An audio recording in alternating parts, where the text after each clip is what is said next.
Assalamualaikum warahmatullahi wabarakatuh. Selamat pagi, siang, sore, ataupun malam. Perkenalkan, kami dari kelompok 8 Perilaku Organisasi Akuntansi B 2019. Kami akan mempresentasikan mengenai memahami komunikasi.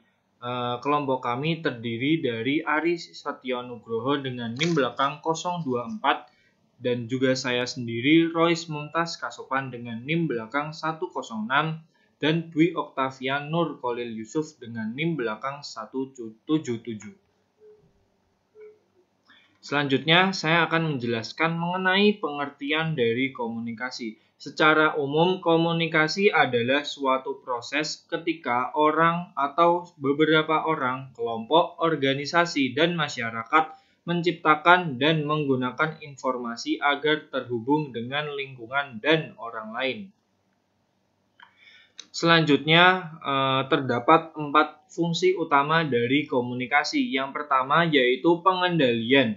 Komunikasi berperan untuk mengendalikan perilaku anggota dalam berbagai cara. Komunikasi secara informal juga mengendalikan perilaku. Selanjutnya yang kedua yaitu motivasi. Komunikasi membantu meningkatkan motivasi dengan menjelaskan kepada para pekerja mengenai apa yang harus mereka lakukan, seberapa baik mereka dalam melakukannya, dan bagaimana mereka dapat meningkatkan kinerja mereka. Dan yang ketiga yaitu pernyataan emosional.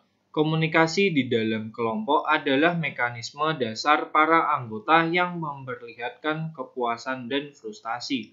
Oleh karena itu, komunikasi menyediakan pernyataan emosional dari perasaan dan pemenuhan kebutuhan sosial. Dan yang terakhir yaitu informasi. Fungsi terakhir dari komunikasi adalah untuk memfasilitasi pengambilan keputusan. Komunikasi memberikan informasi yang diperlukan oleh para individu dan kelompok untuk mengambil keputusan dengan mengirimkan data yang diperlukan untuk mengidentifikasi dan mengevaluasi pilihan. Selanjutnya yaitu proses komunikasi. Yang pertama, pengirim memulai suatu pesan dengan mengkodekan pemikirannya. Encoding yaitu pengodean pesan. Selanjutnya akan ada peristiwa yaitu decoding, yaitu isi pesan kode diuraikan. Selanjutnya penerima lalu akan direspon, dan yang terakhir yaitu umpan balik adalah pemeriksaan mengenai seberapa berhasil kita dalam memindahkan pesan kita seperti yang dimaksudkan semula. Di sini terdapat noise atau kebisingan, mencerminkan hambatan dalam komunikasi yang memutarbalikkan kejelasan dalam pesan seperti informasi yang berlebihan dan juga permasalahan persepsi. Selanjutnya presentasi akan dilanjutkan oleh teman saya. Oke, di sini saya akan menjelaskan tentang komunikasi organisasi, melanjutkan presentasi dari teman saya. Nah, di sini ada namanya jaringan kelompok kecil yang formal. Apa maksud dari itu? Nah, jaringan ini organisasi yang formal dapat menjadi lebih rumit, meliputi ratusan orang dan sangat lusin, lebih banyak level hierarki. Nah, untuk menyederhanakan, untuk meringkasnya itu kita akan menggunakan jaring-jaringan ini ke dalam 3 kelompok kecil umum yang masing-masing terdiri dari atas 5 orang. Ada 3 yaitu rantai, roda, dan seluruh saluran. Nah, untuk rantai ini kita menggunakan warna biru, roda warna oranye, seluruh saluran menggunakan warna ungu. Nah, rantai ini digunakan pada saat dengan ketatnya mengikuti rantai perintah yang formal atau resmi. Nah, jaringan ini bisa mendekati saluran komunikasi yang akan ditemukan dalam ketiga level organisasi yang ketat. Misal, orang yang pertama ini berkomunikasi dengan orang kedua, dan orang kedua berkomunikasi dengan orang ketiga, dan keempat dan kelima selanjutnya. Nah, sebaliknya juga orang kelima ini berkomunikasi dengan orang keempat berkomunikasi dengan orang ketiga. Ini satu garis. Tidak boleh orang yang pertama ini berkomunikasi dengan orang yang ketiga, atau orang yang satu berkomunikasi dengan orang kelima itu tidak bisa. Harus jika ingin orang pertama ingin berkomunikasi dengan orang ketiga harus melewati orang kedua baru ke orang ketiga itu. Nah, untuk roda ini bergantung pada sosok sebuah sentral atau orang di dalam kelompok itu atau sebuah pemimpin. Nah, satu orang ini sebagai pemimpin ini bisa menerima atau berkomunikasi ke semua anggotanya. Misal, pemimpin ini berkomunikasi dengan anggota yang orang pertama, orang kedua, ketiga, dan keempat. Seperti itu. Nah, tidak mungkin juga orang pertama ini berkomunikasi dengan orang kedua, orang ketiga, atau orang keempat.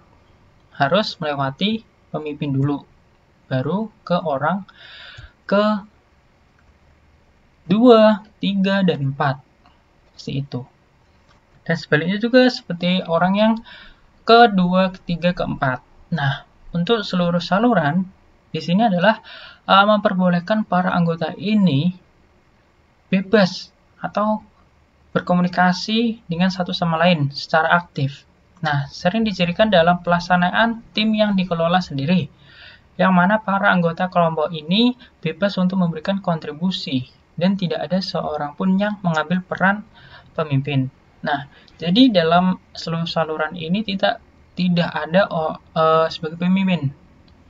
Nah, 5 orang ini itu bisa berkomunikasi atau berkontribusi dalam kelompok ini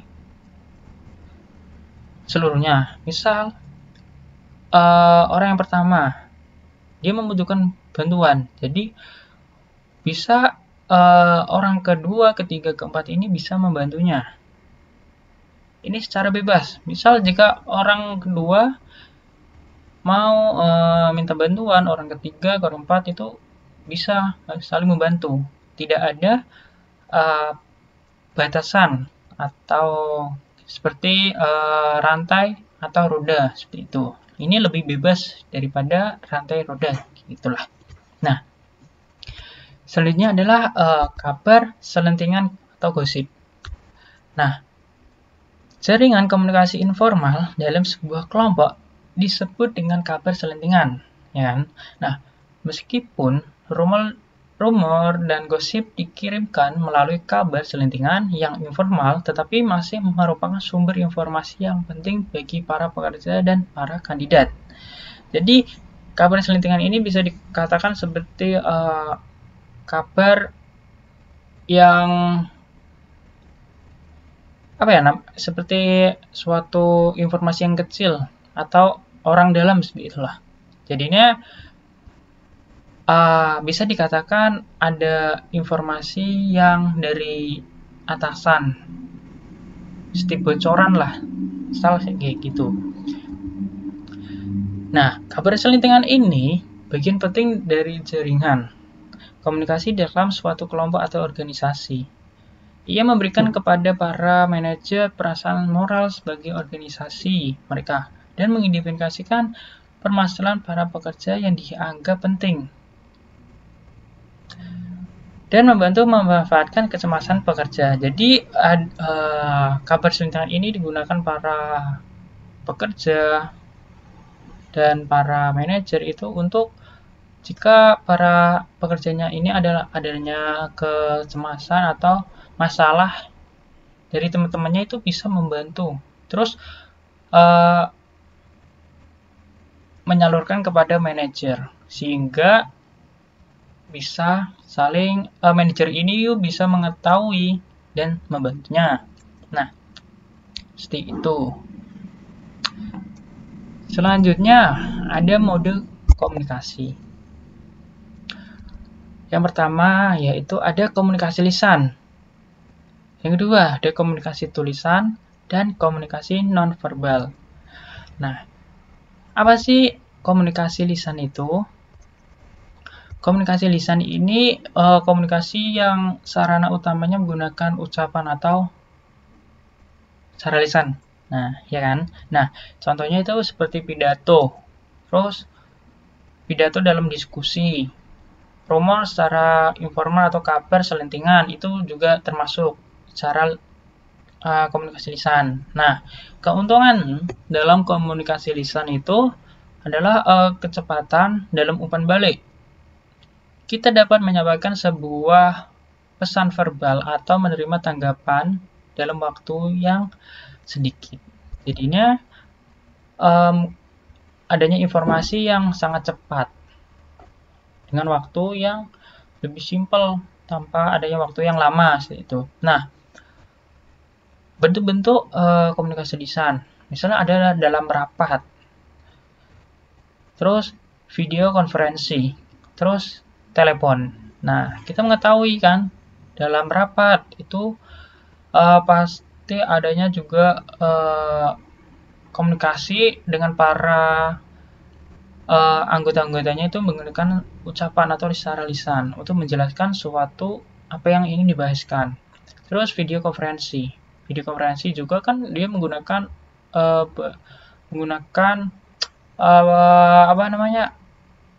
secara lisan. Terus telepon juga. Nah, semua ini itu dalam komunikasi lisan itu bisa dikatakan dalam waktu yang secara bersamaan, secara real time gitu loh. Jadi dia dalam ucapan dengan satu orang ini dengan satu orang yang ada di jarak tempat yang jauh itu bisa saling berkomunikasi secara langsung atau real time dengan lokasi-lokasi yang berbeda gitu.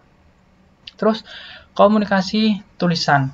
Komunikasi tulisan ini meliputi seperti surat, email, pesan singkat, terus organisasional, secara berkala, dan banyak metode lain yang menyampaikan tulisan dengan kata-kata atau simbol.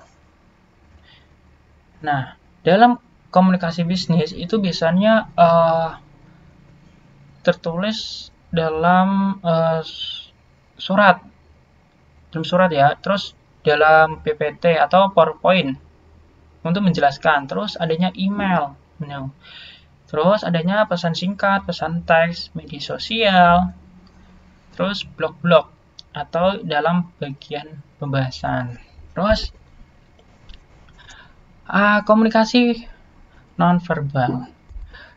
Komunikasi nonverbal ini itu adalah meliputi dengan menggunakan gerakan tubuh, intonasi atau penekanan yang kita berikan atas kata-kata, ekspresi wajah, serta jarak fisik antara pengirim dan penerima. Nah,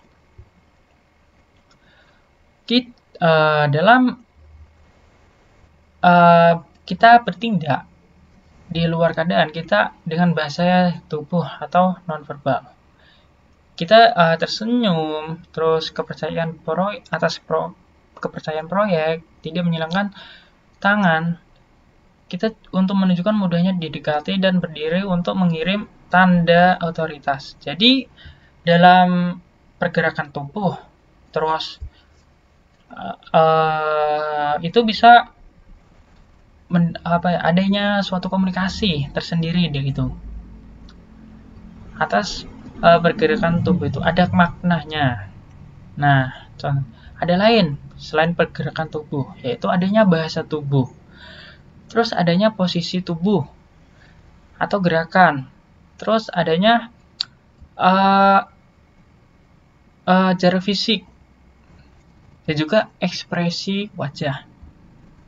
Itu juga menunjukkan komunikasi nonverbal. Ada makna atau komunikasi dari gerakan atau apa yang dia lakukan seperti itu. Nah,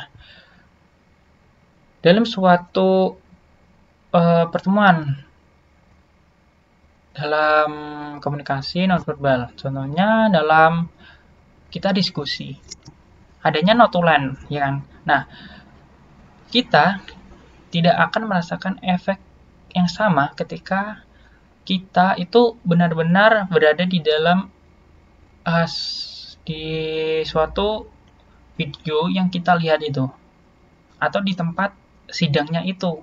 ya kan? Atau pas di tempatnya itulah. Nah, itu mengapa kita tidak merasakan efek? Nah, karena kita tidak dapat mencatat komunikasi nonverbal. Di situ tidak ada, karena notulen cuma suatu kata-kata atau kalimat yang sangat penting, tidak ada komunikasi nonverbalnya. Nah, penekanan yang diberikan pada kata-kata atau kalimat menjadi hilang. Jadi juga ekspresi wajah seperti itu juga menyampaikan makna. Jadi juga bisa membantu. Ekspresi wajah juga sering kali dengan intonasi. Nah, itu juga bisa membantu dalam menjelaskan dalam gerakan video. Tapi dalam notulen itu tidak bisa, ya kan? Nah, cukup sekian pembahasan dari materi yang saya bawakan. Selanjutnya materi akan dijelaskan oleh teman saya. Terima kasih. Oke, baik, untuk materi selanjutnya adalah hambatan pada komunikasi. Jadi hambatan pada komunikasi ini ada penyaringan, ada pemilihan persepsi, ada informasi berlebihan, emosi, bahasa, keningan, kekhawatiran komunikasi, dan berbohong. Oke, yang pertama adalah penyaringan. Jadi penyaringan ini adalah sebuah filtering, suatu manipulasi informasi dari pengirim sehingga akan terlihat lebih menyenangkan bagi para si penerima.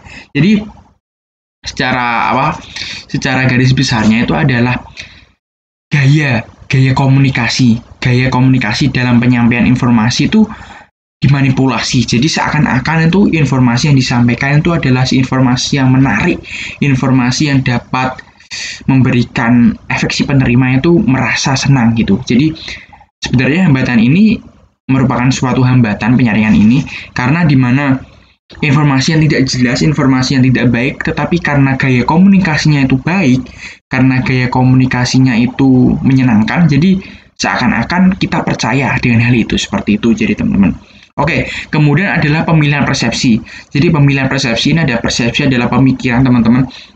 Jadi persepsi ini merupakan latar belakang suatu pemikiran atau sudut pandang dari seseorang dalam menerima informasi tersebut.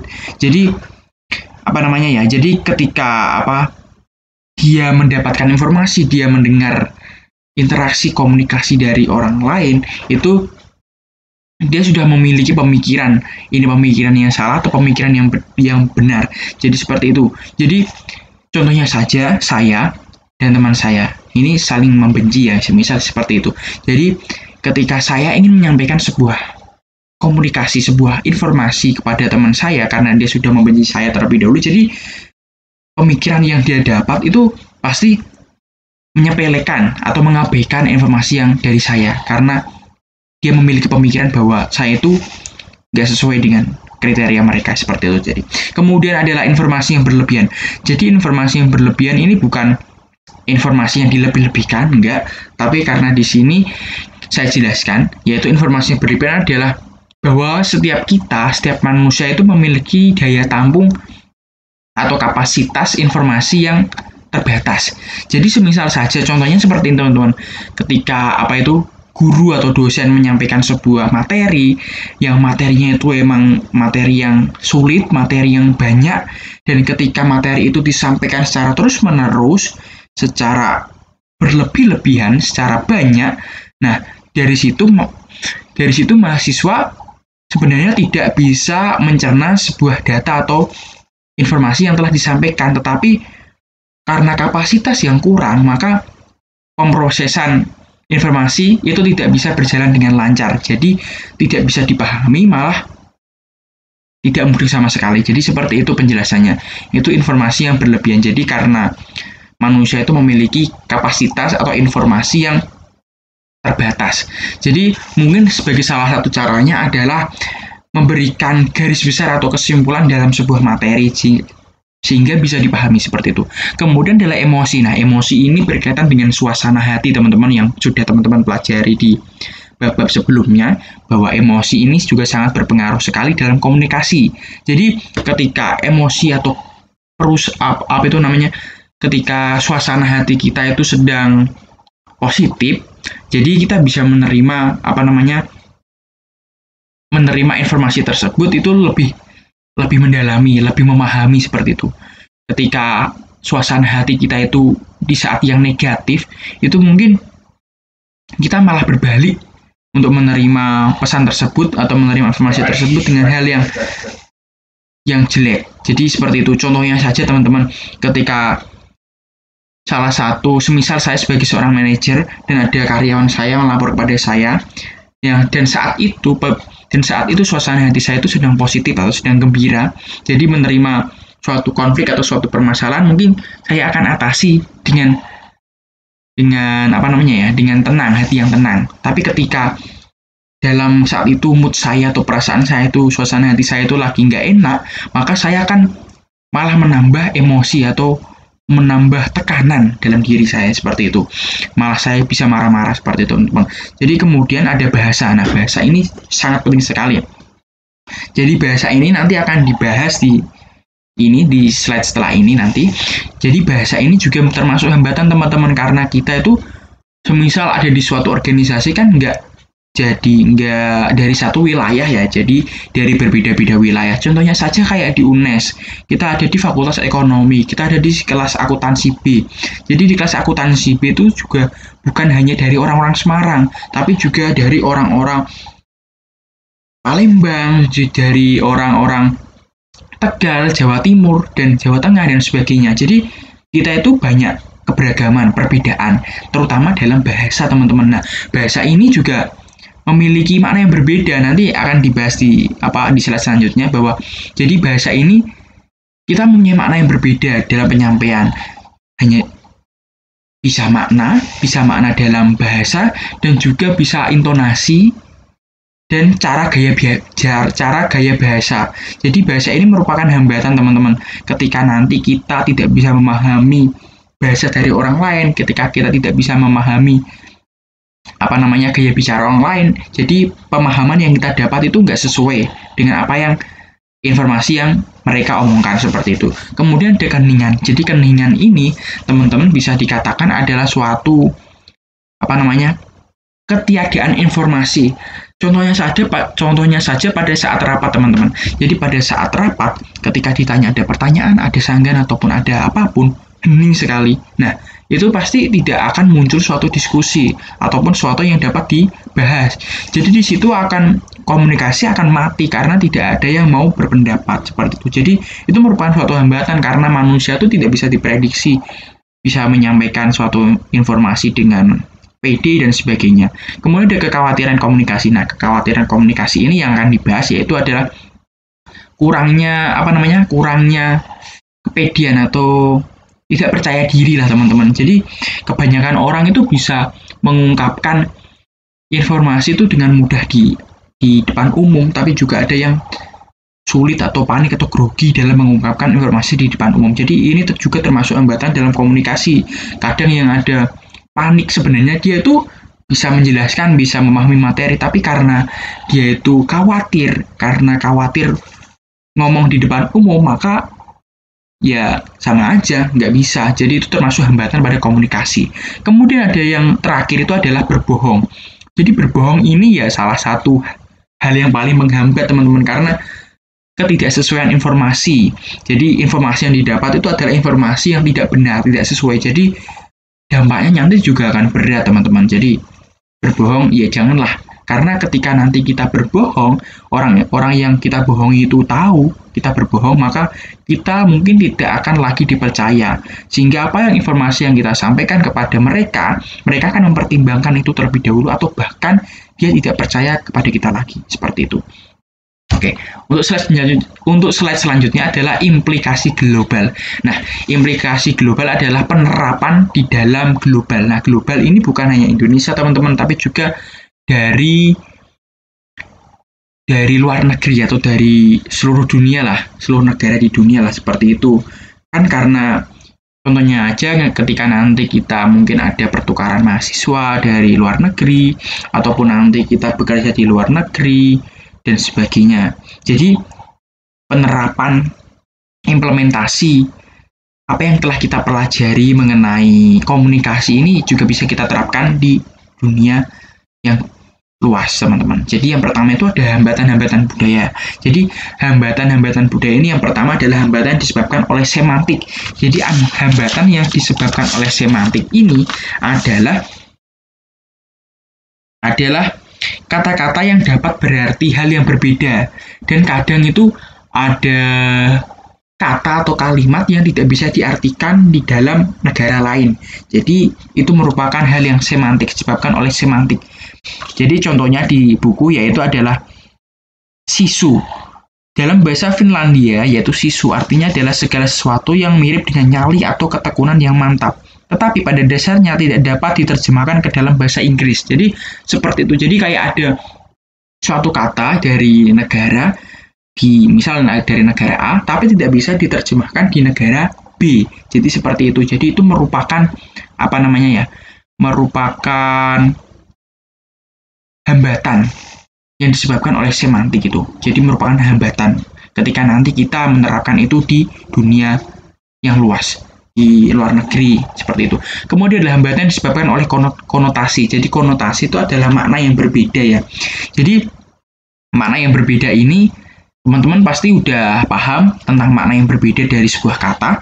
Contohnya aja kalau di Indonesia teman-teman, kata-kata yang kasar yang mungkin ada di Jawa Timur dengan kata-kata yang bisa diucapkan di di Jawa Tengah mungkin ya berbeda, mempunyai arti yang berbeda.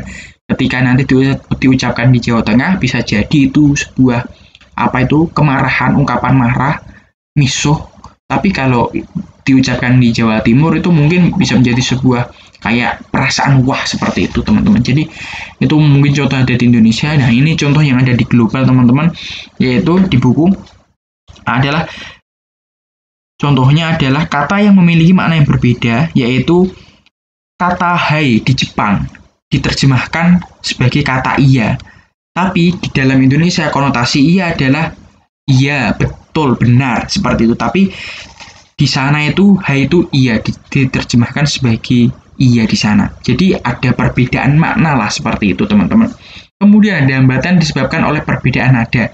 Jadi hambatan yang disebabkan oleh perbedaan nada ini tadi sudah sempat saya singgung ya di slide sebelumnya tadi. Sudah tadi, yaitu bahwa perbedaan nada atau intonasi ini juga berpengaruh sekali. Contohnya aja ketika kita bicara, semisal saya dari orang Jawa Tengah berbicara dengan orang Batak, ya Batak itu bahasanya yang kayak bentak-bentak, padahal emang gayanya bicaranya, intonasinya emang gitu, tapi karena saya dari Jawa Tengah jadi kayak halus ya teman-teman. Jadi itu mungkin juga menjadi, ya bukan mungkin, emang iya menjadi hambatan yang disebabkan oleh perbedaan nada, intonasi, seperti itu. Kemudian ada perbedaan dalam toleransi untuk konflik dan metode penyelesaian konflik. Jadi sesuai yang dijelaskan di buku teman-teman, bahwa terkadang itu lebih suka konflik daripada tidak konflik. Jadi itu. Nah ini contohnya aja ini, yaitu budaya-budaya yang individualis itu lebih sering atau lebih suka ketika terjadi konflik. Karena ketika terjadi konflik itu mereka akan mendapatkan sebuah informasi yang mungkin dirahasiakan, mungkin dipendam, dan dari konflik tersebut akan diungkapkan secara umum teman-teman. Jadi lebih suka seperti itu. Jadi konflik itu seperti hal yang biasa bagi mereka, dan bahkan itu mendapatkan hal yang respon yang baik bagi mereka, seperti itu. Tapi kalau di negara kita Indonesia itu kita malah lebih menghindari konflik. Mungkin kita bisa berdebat, tapi jangan sampai kita berkonflik, seperti itu ya teman-teman. Jadi itu juga merupakan hambatan. Oke, untuk selanjutnya adalah implikasi global, yaitu dalam konteks budaya. Nah, konteks budaya ini, budaya-budaya cenderung berbeda dalam keadaan mana memengaruhi makna yang diambil oleh individu dari komunikasi. Dalam konteks budaya yang besar, atau di buku dijelaskan budaya yang tinggi, orang-orang sangat bergantung pada isyarat nonverbal dan isyarat situasional secara halus dalam masyarakat, serta reputasi yang dibawa cukup berat. Sebaliknya, dalam konteks budaya yang rendah, mereka pada dasarnya mengandalkan kata-kata yang disampaikan, ditulis, menyampaikan suatu makna, bahasa tubuh, dan gelar formal yang kurang penting. Jadi, dalam konteks budaya ini ada dua yang akan dibahas, yaitu ada konteks budaya yang tinggi dan ada konteks budaya yang rendah. Jadi konteks budaya yang tinggi ini itu lebih bergantung pada komunikasi nonverbal, tidak melalui kata-kata atau bahasa isyarat, teman-teman. Dan itu juga dipakai contohnya dalam negara Cina, Korea, dan Jepang, dan Vietnam. Orang-orang sangat bergantung pada isyarat nonverbal dan isyarat situasional secara halus dalam berkomunikasi dengan orang lain. Saya juga tidak tahu maksudnya seperti apa, tapi itu diterapkan di dalam negara Cina, Korea, Jepang, dan Vietnam, teman-teman. Kemudian untuk konteks budaya yang rendah, nah ini contohnya seperti di Indonesia, teman-teman, lebih mengutamakan komunikasi yang disampaikan secara lisan atau tulisan.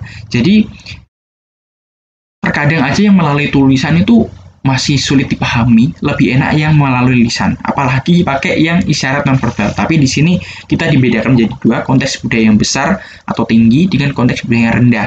Jadi konteks budaya yang rendah ini mereka pada dasarnya mengandalkan pada kata-kata yang disampaikan atau ditulis menyampaikan suatu makna bahasa tubuh dari gelar yang formal yang kurang penting. Jadi lebih suka ke penyampaian langsung secara lisan dan tulisan daripada melalui bahasa isyarat, karena itu juga sulit dipahami. Tapi karena budaya mereka itu berbeda, jadi ya mereka bisa memahami seperti itu, teman-teman. Kemudian ada implikasi global, yaitu ada pedoman budaya. Nah, pedoman budaya ini adalah ada banyak hal yang dapat diperoleh dari komunikasi antar budaya dalam bisnis. Aman untuk diasumsikan bahwa setiap satu orang dari kita itu memiliki sudut pandang yang berbeda, yang dibentuk secara kultural. Jadi kita itu dari wilayah yang berbeda, dari tempat yang berbeda, pasti kita juga mempunyai budaya yang berbeda. Nah, jadi budaya yang berbeda ini terbawa dari dulu dan sampai sekarang. Ketika nanti kita bekerja di tempat manapun itu juga akan terbawa. Jadi sudut pandang kita itu juga berbeda karena kita juga dari berbeda wilayah. Seperti itu. Jadi ini merupakan implikasi global bahwa pedoman budaya. Jadi kita berpedoman pada budaya kita masing-masing, tapi jangan sampai kita menyebabkan suatu konflik dari pedoman budaya kita masing-masing.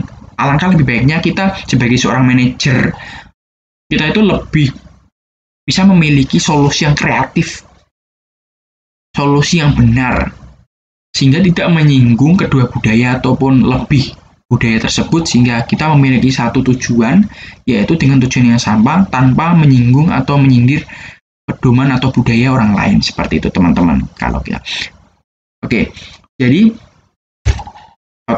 karena slide sudah selesai, jadi di sini saya akan memberikan pesan ya, implikasi kita kepada seorang manajer. Nah, implikasi kita sebagai seorang manajer, kita para manajer. Nah, karena kita dididik untuk sebagai seorang pemimpin, teman-teman. Misal nanti ada yang menjadi pemimpin dalam organisasi, ada yang menjadi seorang manajer, ya amin lah ya.